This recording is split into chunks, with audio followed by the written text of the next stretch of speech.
ओम नमः शिवाय। प्रिय भक्त गणों, आज की कथा बहुत ही फलदायी और भोलेनाथ की महिमा से परिपूर्ण है, क्योंकि यह कथा आप जैसे शिव भक्तों के लिए ही है। इस कथा को सुनने मात्र से आपके मन मस्तिष्क में अपने भोलेनाथ शिव शंकर के प्रति भक्ति भावना कई गुना अधिक बढ़ जाएगी। प्रभु शिव भक्त वत्सल हैं, जहां भक्ति देखते हैं वही चले आते हैं। इन्हें तो खाली जल चढ़ाकर ही प्रसन्न किया जा सकता है। अगर आप यहाँ कहानी सुन रहे हैं तो पूरा सुनिए।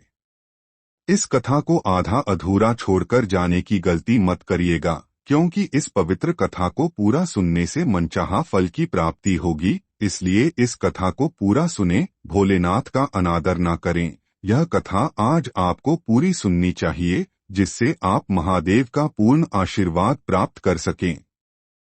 इस कथा को सुनने वाला, कहने वाला और हुंकार भरने वाला भगवान भोलेनाथ, उस पर अपनी कृपा बनाए रखना है। प्रभु उनके जीवन में सभी कष्ट, संकट, रोग को दूर करना, सुख, शांति और समृद्धि देना।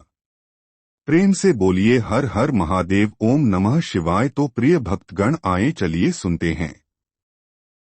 एक दिन ब्रह्मा और विष्णु रास्ते से जा रहे थे। वे एक स्थान पर आए जहां वे मिले, और ब्रह्मा एक दिशा से और विष्णु दूसरी दिशा से चल रहे थे। और ब्रह्मा ने कहा, क्या आप कृपया एक तरफ हट जाएंगे, मैं आगे निकलने की कोशिश कर रहा हूं। और विष्णु ने कहा, ठीक है, आप जानते हैं मैं पूरे ब्रह्मांड का रक्षक हूं, और मुझे लगता है कि मेरे लिए आपके लिए अलग हट जाना उचित होगा। और ब्रह्मा ने कहा, ठीक है, तुम जानते हो मैं ब्रह्मांड का निर्माता हूँ, इसलिए तुम मेरे लिए हट जाओ। और विष्णु ने कहा, तुम कमल से पैदा हुए हो, जो मेरी नाभि से निकला है, इसलिए तुम मेरे लिए हट जाओ। और जैसा कि माया की इच्छा थी, वे बहस करने लगे कि कौन किसके लिए अलग हटेगा, कौन सबसे महान है।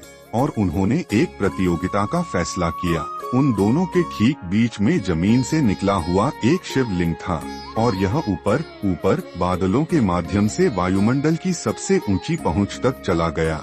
वे इसका अंत नहीं देख सके। और ब्रह्मा और विष्णु ने कहा, आइए इस शिवलिंगम का अंत खोजें। और ब्रह्मा ने कहा, यह ठीक है, मैं अपने हंस पर बैठूंगा और ऊपर तक उड़ जाऊंगा।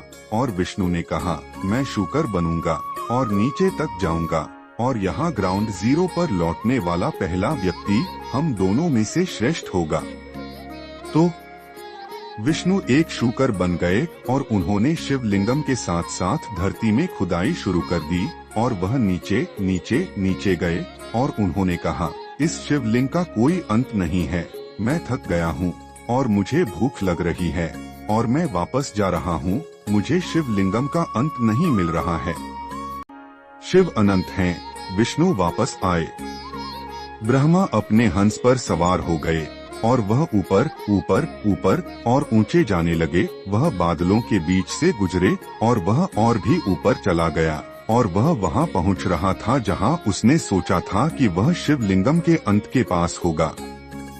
तभी हवा का एक झोंका आया, और शिवलिंग के ऊपर से एक मल्लिका पुष्प उड़ गया, और वह नीचे गिरने लगा। ब्रह्मा ने मल्लिका फूल पकड़ा, और उन्होंने कहा, नमस्ते छोटे फूल, तुम कहाँ से आए हो। और फूल ने कहा, मैं शिवलिंगम के ऊपर से आया था, किसी भक्त ने मुझे वहाँ रखा, और हवा के झोंके ने मुझे शिवलिंगम के ऊपर से उड़ा दिया। खैर, ब्रह्मा ने कहा, यह बहुत अद्भुत है, मैं बस आपके जैसा एक छोटा सा फूल पाने के लिए शिवलिंगम के शीर्ष पर जा रहा था। मेरे पास आपके लिए एक छोटा सा काम है, आपके लिए एक छोटा सा काम है। और फूल ने कहा, वह काम क्या है। और ब्रह्मा ने कहा, ठीक है, तुम बस विष्णु को बताओ कि मैंने तुम्हें शिवलिंगम के ऊपर से हटा दिया है। और मल्लिका फूल ने कहा, ठीक है ब्रह्मा, यह बिल्कुल सच नहीं है, एक भक्त ने मुझे शिवलिंगम के ऊपर रख दिया, और हवा के एक झोंके ने मुझे शिवलिंगम के ऊपर से उड़ा दिया, और इस तरह मैं आपके हाथ में आ गया।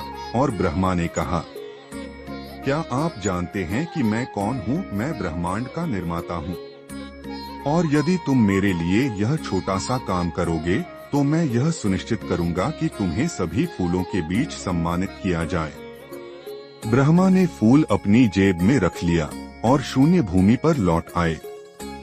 ब्रह्मा ने देखा कि विष्णु पहले से ही वहां इंतजार कर रहे थे और उन्होंने कहा, हाय विष्णु, क्या आपको शिवलिंगम का निचला भाग मिला? और विष्णु ने कहा, नहीं, मैं जहां तक संभव हो सका नीचे चला गया और मैं थक गया और मुझे भूख लगी और मैंने वापस आने का फैसला किया। मुझे अंत नहीं मिला। आप कैसे हैं? क्या आपको शिवलिंगम का शीर्ष मिला? और ब्रह्मा ने कहा, हाँ मैंने किया। मैं वहाँ गया, मैंने शिव को नमस्ते कहा, मैंने दिव्य भगवान के दर्शन किए। मैं आपको इसके बारे में सब कुछ बताने के लिए वापस आया हूँ। विष्णु ने कहा, 1 मिनट रुकिए, नीचे कोई अंत नहीं था। ऊपर कैसे अंत हो सकता है? आपके पास क्या सबूत है? और ब्रह्मा ने कहा, आप जानते हैं कि मैंने सोचा था कि आप संदेह करने वाले थॉमस होंगे और मैंने नहीं सोचा था कि आप मुझ पर विश्वास करेंगे, इसलिए मैं सिर्फ सबूत देने के लिए यह मल्लिका फूल लाया। और विष्णु ने कहा, हे पुष्प, तुम कहाँ से आए हो? और फूल ने कहा, मैं शिवलिंगम के ऊपर से आया हूँ। और फिर विष्णु ने 1 मिनट के लिए सोचा और उन्होंने कहा, फूल, क्या ब्रह्मा तुम्हें शिवलिंगम के ऊपर से ले गए थे? और छोटा फूल हिलने लगा और उसने कहा, हाँ। और अचानक शिव चिल्लाए, झूठे, ब्रह्मा ने तुम्हें शिवलिंगम के ऊपर से नहीं उठाया। अनंत की सीमा को कोई नहीं माप सकता। मेरी कृपा के बिना कोई भी शिवलिंगम के शीर्ष तक नहीं पहुंच सकता। वह फूल पड़ा हुआ है और ब्रह्मा भी हैं। और अब मैं घोषणा करता हूँ कि मैं अपनी पूजा में मल्लिका के फूल कभी स्वीकार नहीं करूँगा। और ब्रह्मा के 5 मुख हुआ करते थे। और शिव ने कहा, क्योंकि तुमने झूठ बोला है। मैं झूठ बोलने वाले के मुंह से निकले किसी भी शब्द को स्वीकार नहीं करूँगा। और उसने एक सिर काट दिया। तो इसीलिए ब्रह्मा के अब 4 चेहरे हैं और इसीलिए हम शिव को मल्लिका फूल नहीं चढ़ाते।